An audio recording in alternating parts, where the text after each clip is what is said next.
Hi everyone, Sienna from Yoga Mountain, and we're talking more about the low back. Did you know that you have not only a front core, but you have a back core, and they're both so important, but most people focus on the front core, the abdominal muscles.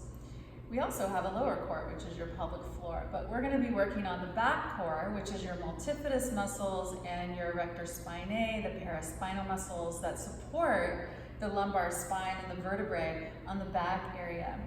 One of the best ways to do strengthening of this area is on your belly. So if you have low back issues, you don't have to lift your leg very high. You can keep your head grounded on your stacked hands, rest your shoulders and your head, and then lift one leg. Now this is high enough and you're still getting benefit, but if you can go a little higher, lift it up a little higher.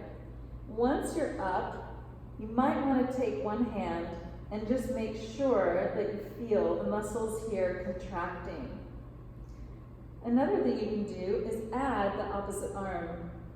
So I can keep my head down, add the arm, add the leg, and now I'm getting cross work from the right spinal muscles in the upper back and the lower spinal muscles in the left lower back, and then come back down. So you can do leg only, or you can do leg and arm. The main thing when you do that is to make sure that the back muscles are working. Now a good counter pose after you do a few of those, you could do 5 or 10 on each side, alternating sides, is to come up into puppy pose. Now puppy pose I feel is a little better than child's pose for people with low back issues, because child's pose will often round the lower back too much for people.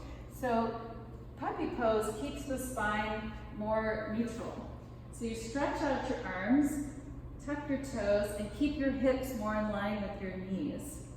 And then stretch and either rest on your elbows like this, and you can see my spine is a little more elongated, or you can traction it more by reaching through your arms and getting your forehead on the floor. I feel a lot more traction through my shoulder joint that way.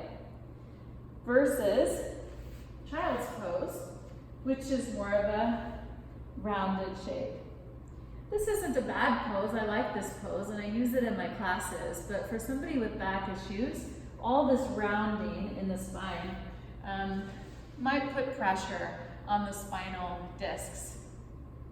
Okay, I hope that was helpful.